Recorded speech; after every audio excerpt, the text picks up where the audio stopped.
3D 프린터 사고 싶은데 유해 물질 때문에 망설여지시나요? 플라스틱을 200도가 넘는 온도로 녹이다 보니 이거 집에서 사용해도 괜찮은 거야? 이런 걱정을 한 번쯤 해보셨을 겁니다. 특히 아이와 함께 3D 프린터를 사용해보고 싶은 부모님이라면 더욱 신경 쓰일 수 있는데요. 저도 개방형 3D 프린터를 사용하면서 같은 궁금증이 생겨서 국내 정부의 3D 프린터 안전 이용 가이드와 미국 NIOSH, EPA, 그리고 관련 연구 자료들을 직접 찾아봤습니다. 결론부터 말씀드리면 3D 프린터에서는 출력 과정에서 초미세입자와 VOC 같은 배출물이 발생할 수 있습니다. 하지만 그렇다고 3D 프린터는 집에서 사용하면 안 된다는 뜻은 아닙니다. 자료들을 찾아보면서 제가 내린 결론은 오히려 이것이었습니다. 중요한 건 사용 자체보다 어떻게 사용하는가였습니다. 오늘은 3D 프린터를 처음 구매하려는 분들도 이해하기 쉽게 3D 프린터에서는 어떤 물질이 발생하는지, 그리고 집에서 사용할 때 무엇을 신경 쓰면 되는지 쉽게 정리해 보겠습니다. 우리가 흔히 사용하는 FDM 방식의 3D 프린터는 플라스틱 필라멘트를 뜨거운 노즐에서 녹여 한 층씩 쌓아 올리는 방식입니다. 이 과정에서 대표적으로 신경 써야 하는 것이 두 가지 있습니다. 바로 초미세입자와 VOC, 즉 휘발성 유기화합물입니다.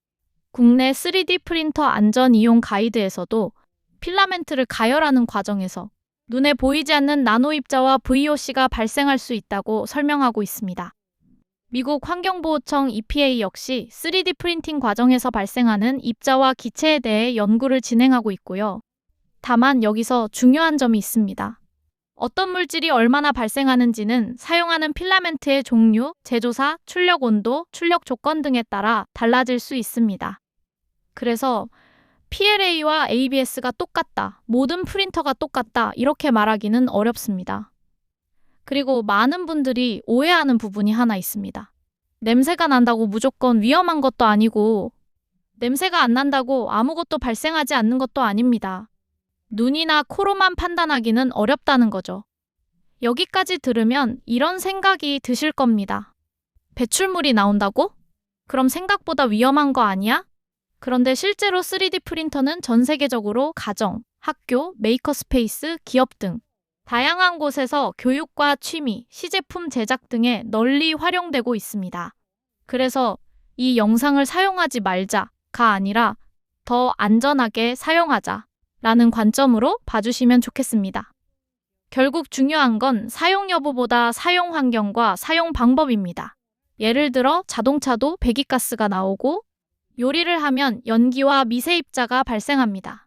그렇다고 자동차를 안 타고 요리를 안 하는 것은 아니죠. 중요한 것은 발생 여부보다 노출을 줄이는 방법입니다. 3D 프린터도 저는 같은 관점으로 이해하면 된다고 생각합니다. 배출물이 발생할 수 있다는 사실을 알고 그 노출을 줄이는 방법을 함께 사용하는 것입니다.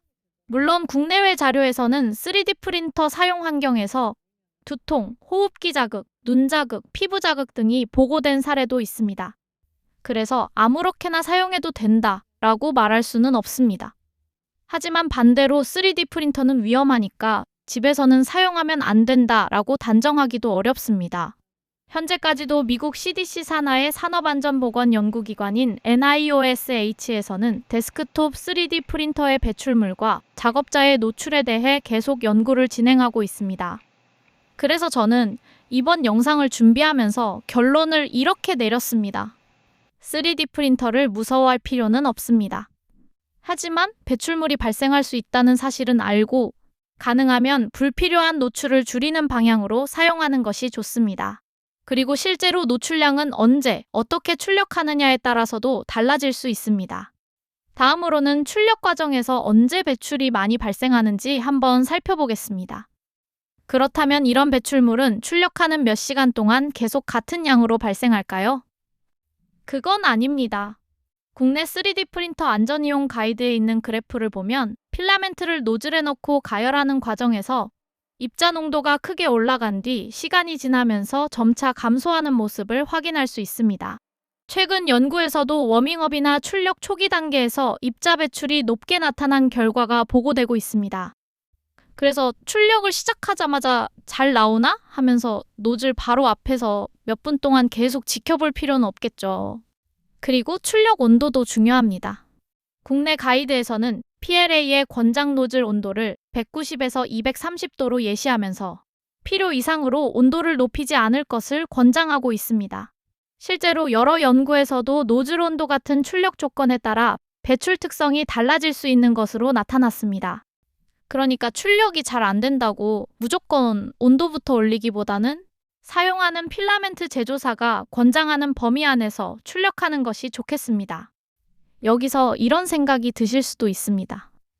나는 ABS 같은 건 안 쓰고 PLA만 사용할 건데 그럼 괜찮지 않을까?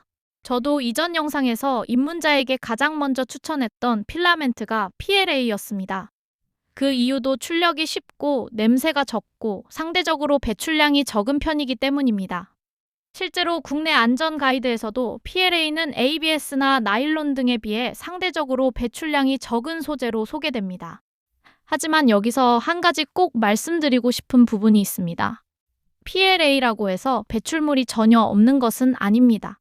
같은 PLA라도 제조사, 색상, 첨가제, 출력 조건 등에 따라 배출 특성이 달라질 수 있습니다. 그래서 PLA는 무조건 안전한 소재라고 이해하기보다는 입문자가 사용하기에 상대적으로 적합한 소재 정도로 이해하는 것이 좋겠습니다. 그리고 가능하다면 제조사가 권장하는 필라멘트를 사용하는 것도 도움이 됩니다. 그리고 3D 프린터를 구매하려는 분들이 가장 많이 고민하는 부분이 있습니다. 바로 개방형 프린터를 사도 괜찮을까? 입니다. 제가 사용하는 A1 미니도 보시는 것처럼 사방이 열려있는 개방형 프린터입니다. 그런데 국내 안전 가이드에서는 배출물 노출을 줄이기 위한 방법으로 필터가 적용된 밀폐형 구조를 권장하고 있습니다. 실제로 소개된 실험에서도 오픈형과 필터가 적용된 밀폐형 프린터 사이에서 입자와 VOC 배출량 차이가 나타났습니다. 여기서 그럼 개방형 프린터는 사면 안 되는 거 아니야? 라고 생각하실 수도 있습니다. 하지만 저는 그렇게까지 결론 내릴 필요는 없다고 생각합니다. 유해물질의 노출을 최소화하는 것만을 기준으로 본다면 필터나 배기 시스템이 있는 밀폐형 프린터가 유리한 것은 맞습니다. 하지만 그렇다고 개방형 프린터를 사용하면 안 된다는 의미는 아닙니다. 중요한 건 어떤 소재를 사용하고 어떤 환경에서 사용하는가입니다. 여기서 이런 의문이 생길 수도 있습니다.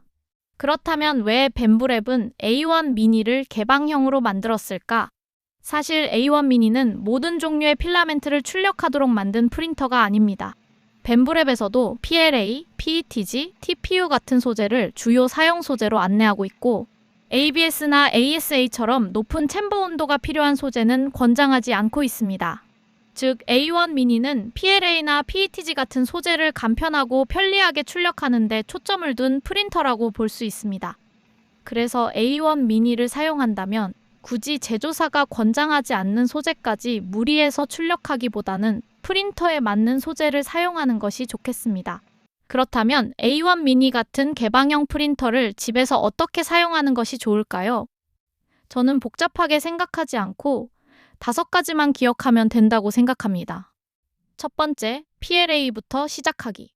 처음 3D 프린터를 시작한다면 PLA처럼 출력이 쉽고 상대적으로 배출량이 적은 소재부터 사용하는 것을 추천드립니다. 그리고 가능하면 프린터 제조사가 권장하는 소재를 사용하는 것이 좋습니다. 두 번째, 적정 온도 지키기. 출력이 잘 안 된다고 무조건 노즐 온도를 높이기보다는 필라멘트 제조사가 권장하는 온도 범위 안에서 출력하는 것이 좋습니다. 세 번째, 출력 중에는 너무 가까이 있지 않기. 몇 시간짜리 출력을 걸어놓고 프린터 바로 옆에서 계속 생활할 필요는 없습니다. 특히 출력이 시작되는 초반에는 노즐 바로 옆에서 계속 지켜보기보다는 잠깐 확인한 뒤 조금 거리를 두는 것이 좋겠습니다. 네 번째, 환기하기. 프린터는 환기가 가능한 공간에서 사용하는 것이 좋습니다.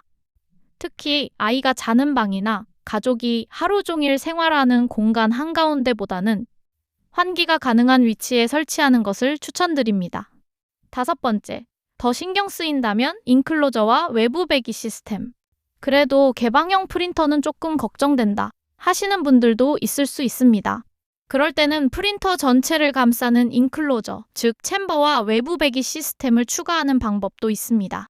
국내 안전 가이드에서도 안전부스나 국소 배기 장치 등을 노출을 줄이는 방법으로 소개하고 있습니다. 중요한 건 단순히 박스를 씌우는 것이 아니라 배출되는 공기를 실외로 내보내는 것입니다. 여기까지 들으면 이런 고민도 생길 수 있습니다. 그럼 처음부터 밀폐형 프린터를 사는 게 낫지 않을까? 물론 그것도 하나의 방법입니다. 예를 들어 벤브랩의 P1S처럼 밀폐형 구조에 활성탄 필터가 적용된 제품도 있습니다. 이런 제품은 배출물 관리 측면에서는 개방형보다 유리한 부분이 있습니다. 하지만 그만큼 가격도 꽤 올라갑니다. 그래서 저는 처음 3D 프린터를 시작하는 분이라면 A1 미니처럼 비교적 부담이 적은 개방형 프린터로 시작한 뒤 필요하다면 인클로저와 외부 배기 시스템을 추가하는 방법도 충분히 좋은 선택이라고 생각합니다. 결국 정답은 하나가 아니라 예산과 사용 환경에 맞게 선택하는 것입니다. 이제 처음 질문으로 돌아가 보겠습니다. 3D 프린터를 사고 싶은데 유해 물질 때문에 포기해야 할까요? 제 생각은 그럴 필요는 없다고 생각합니다. 하지만 그렇다고 아무 생각 없이 사용하는 것도 좋지 않습니다. 중요한 건 유해 물질이 나오느냐 안 나오느냐가 아니라 그 노출을 얼마나 줄일 수 있느냐입니다. 오늘 말씀드린 것처럼 소재를 선택하고 온도를 지키고 거리를 두고 환기하고 필요하다면 챔버와 외부 배기까지 이런 기본적인 사용 습관만 가져도 노출을 줄이는데 도움이 될 수 있습니다. 오늘 영상 내용도 복잡하게 기억하실 필요 없습니다. 이 5가지만 기억하세요. PLA부터 시작하기, 적정 온도 지키기, 출력 중에는 너무 가까이 있지 않기, 환기하기, 더 신경 쓰인다면 챔버와 외부 배기를 고려하기. 유해물질이란 단어 하나만 보고 3D 프린터를 포기하기보다는 안전하게 사용하는 방법을 알고 3D 프린팅의 장점을 충분히 경험해 보셨으면 좋겠습니다. 특히 아이와 함께라면 머릿속 아이디어를 직접 만들어 보는 경험은 정말 큰 즐거움이 될 수 있다고 생각합니다. 3D 프린터 무서워하기보다 알고 사용하면 됩니다. 오늘 영상이 도움이 되셨다면 좋아요와 구독 부탁드리고 다음 영상에서 또 뵙겠습니다. 감사합니다.